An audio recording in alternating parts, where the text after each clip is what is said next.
Hi, I'm Nick Palmisano, And I'm back. and this is the Bad News Network.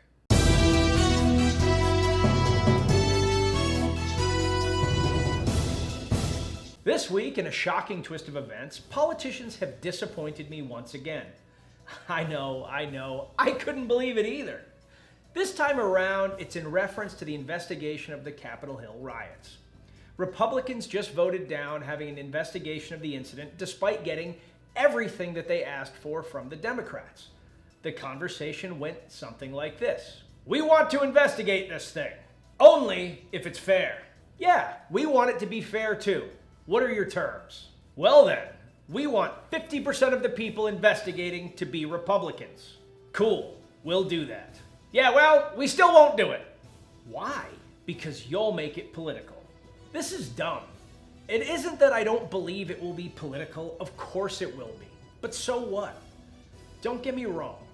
I'm annoyed that the Democrats are totally cool with some violence, but not this violence. We've talked about that before. But folks, this was still an attack on the Capitol that resulted in loss of life, and it warrants an investigation.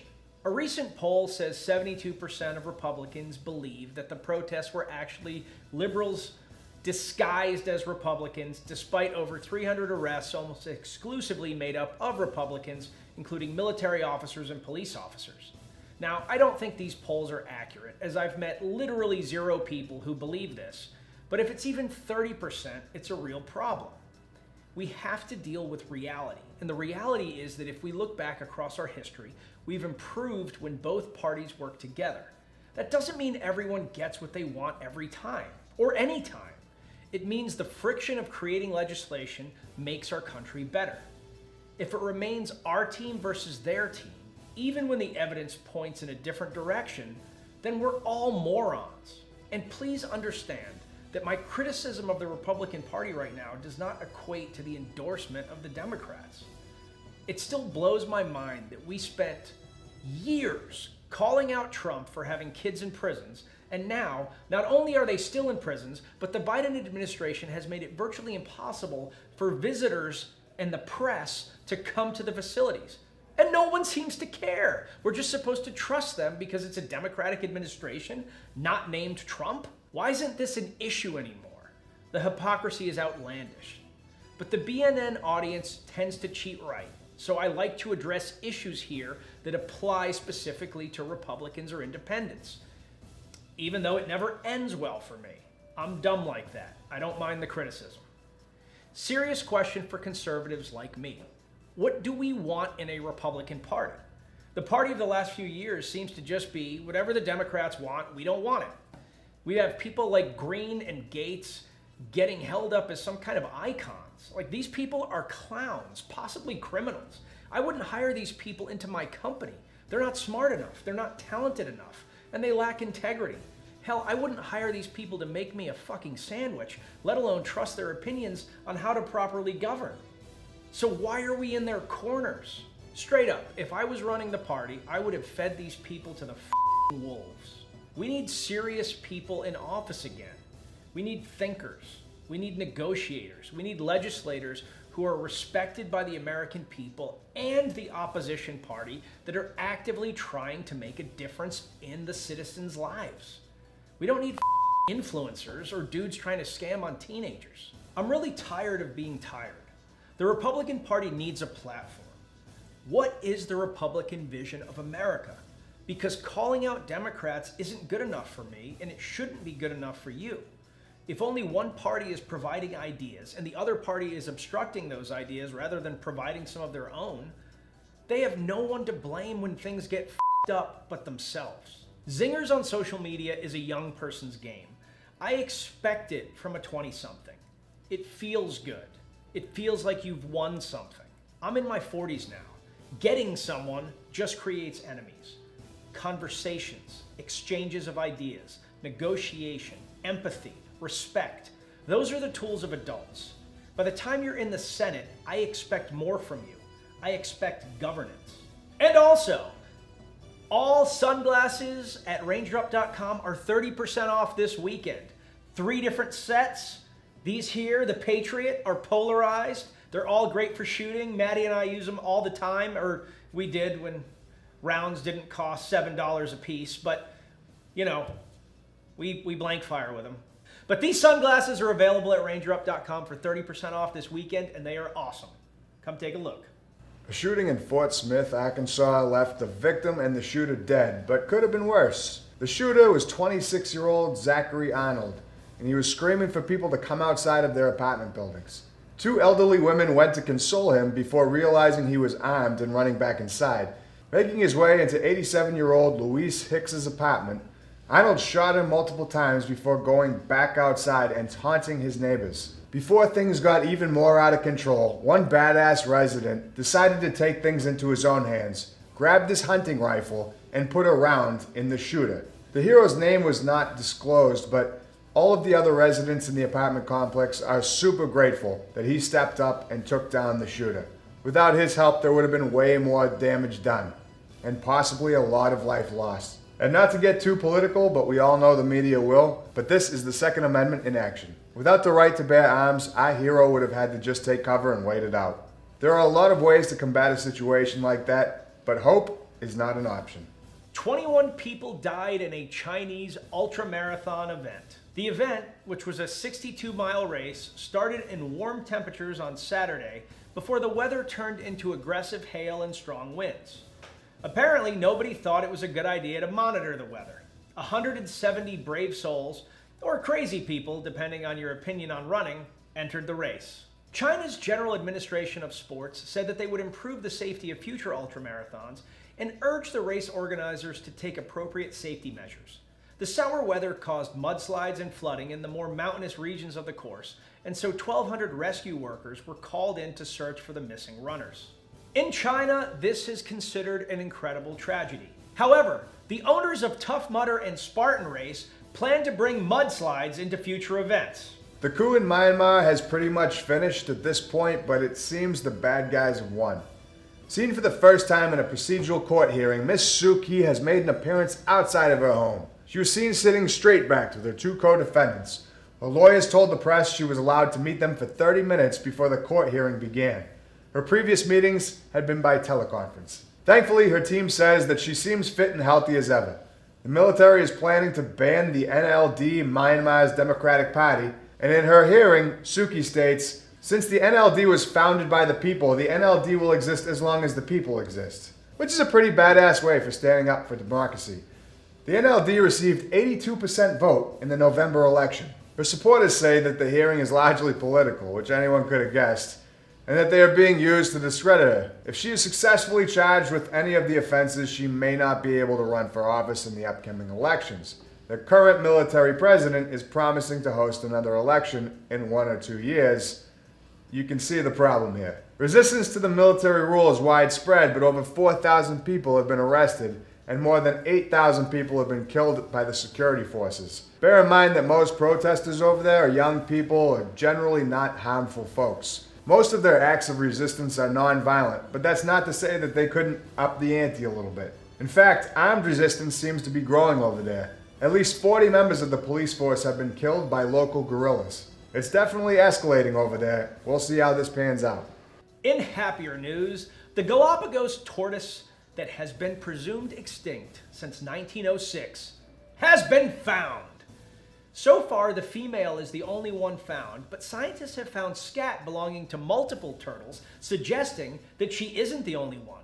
Another expedition team is being put together to explore the island she was found on.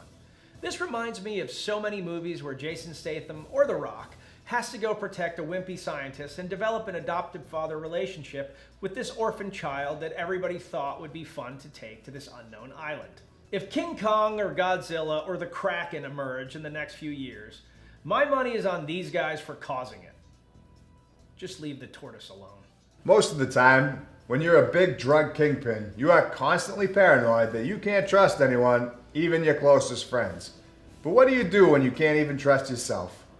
Wannabe head honcho of the Big Cheese, Carl Stewart from the UK, found out that he couldn't even trust his own decision-making skills after he posted a picture of him holding a delicious piece of cheese Apparently, no matter how badass you are, you still need attention from your friends on social media, and the only way to do that is to post pictures and get likes. But being an underground drug lord means you kind of have trouble with that. Now, to be fair, Carl didn't actually post this on Instagram or anything like that. He sent an encrypted message of him holding a block of cheese through an app called EncroChat, which is an encrypted, lockdown, safe and secure internet utility. That's where you're wrong, Kyle. Police actually hacked Encrypto and figured out how to pull his fingerprints from the actual picture. This gave them his actual identity. Before that, they only knew him by his villainous and evil handle, Toffee Force. Turns out posting that picture for his love of cheese was no gooder, and they're charging him with conspiracy to supply heroin, cocaine, ketamine, and MDMA. We asked one of the local police officers if these crimes in the UK were so egregious that he would have to be put to death.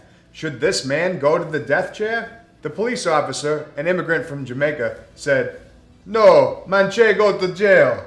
He might be right, but the bottom line is law enforcement was fed up with all his antics. An airline was ordered to land in Belarus halfway across its flight after the Belarusian president, Alexander Lukashenko, decided he didn't like a journalist who was riding on the plane. The rest of Europe did not take kindly to this, as hijacking planes for being pissed off at political dissidents isn't in the TSA manual of accepted practices. A number of nations have already enacted sanctions against Belarusian officials and have advised other countries to do the same. They have also adamantly called for the release of journalist Roman Protasevich, who was seen in a short video sitting at a table saying that he was not ill-treated, but the food sucked. Well, he has not yet been released. While he has not yet been released, he did receive a letter from Alexei Navalny saying not to drink the tea and don't wear underwear. There were no official comments on the event, but one TSA agent did state that the whole thing was just plain crazy. Do I know anything about golf? God, no. But 50-year-old Phil Mickelson won the Masters this week, and that sounds pretty cool. Mickelson's win was a record breaker, as previously golfer Julius Boros held the distinction of golf's oldest major champion for over 50 years at the age of 48. Mickelson also became the first player in the PGA Tour history to win tournaments 30 years apart. The first of his numerous 45 titles was in 1991. So cheers to Phil Mickelson for putting one on the board for the old guys and winning the top spot at the Golfers Swingers Club. We at BNN wish him many more scores. A true veteran of the sport, nobody knows the dimples of his balls quite like Phil Mickelson. A big part of the progressive platform that drew many younger voters to Biden has been rejected by the POTUS once again. This week, Biden decided to omit student loan forgiveness from his proposed annual budget. Parts of the Biden administration have suggested that Biden is looking to Congress to spearhead student loan forgiveness, to which many have argued that he could just do it with executive order, the same as he's done with many other things. Biden would not respond to these arguments and asked to be left alone. At this point, however, student loan forgiveness looks like a no-go. In this shocking twist of events, it would now appear that a politician has lied to you, wait for it, to get your votes. Folks, these are dark times. Like the protection that these sunglasses provide. Atlanta councilman and Defund the Police advocate Antonio Brown was carjacked by 4 kids ages 6 to 12 this week. According to reports, Brown was attending an outdoor event when 4 children carjacked his Mercedes right in front of him. Brown said he hung on to the side of the car, was about a block away before letting go just for his safety. When interviewed by reporters, Brown said he would not be pressing charges and went on to say that it wasn't a crime issue, it was a generational poverty issue. I don't know, man. Stealing someone's car sounds pretty crime-like to me. Anyways, naturally he won't be pressing charges because that would make him a hypocrite. Hopefully a fire team of social workers and a steady barrage of thoughts and prayers will be enough to get the car back and quell the rise of crime in all the places that have been championing defund the police. It's too soon to tell, though. And finally, in Florida man news, 55-year-old Renee Lasso decided to stab the woman who repeatedly turned him down for sex, even after offering her $5,000. According to reports, the victim and her boyfriend saw Lasso at a party and decided to confront him about propositioning the woman for sex. The trio went outside to sort it out. Patrons say the three engaged in heated discussion. Lasso was heard calling the woman a $100 hooker. This is considerably less than what he originally offered to have sex with her, so I think the main problem here is that Lasso was grossly overpaying this prostitute. I could be wrong. The boyfriend did not take kindly to this asshole making his girlfriend's rates public. Lasso, according to onlookers, then threatened a couple by saying he had a knife and he would cut them. This alone would cause most intelligent people to walk away. They did not. This is Florida. Florida boyfriend and $100 hooker decided to double down. A fight ensued. Lasso apparently stabbed the woman in the arm. The boyfriend was reported as having lacerations on his arm, stomach, and back. Not to be deterred by a good stabbing, the bar patrons rushed into the street and kicked over Lasso's motorcycle. That'll teach him. When police arrived, Lasso still had the knife in his hand, although he claimed he did not stab the couple. Interesting. They must have just thrown themselves on his knife in a fit of rage, as happens so often in Florida. One deputy commented that while Lasso was looking for a date, he now had a date with the judges. Seriously, guy, leave the jokes to us. We're sharper, we're edgy, and always on point. Maybe I'm just being judgy. I guess you could just take a stab at it. And with that, I'm Nick Palmisano. And I'm doing a shameless plug. Buy our sunglasses and eye pro because that's how we keep going. And this is the Bad News Network. Our news is at least as bad as the news you're getting already, and I don't know if I mentioned it already, but these phenomenal Patriot sunglasses made by Ranger Up are available at rangerup.com for 30% off this weekend. If you don't get these glasses, you might die of a heart attack. And don't forget to check out our OnlyFans, Nick and Matt. And finally, one special note. Today is the 5-year anniversary of Harambe. So, under the table, Matt and I have been saluting him. Have a great weekend.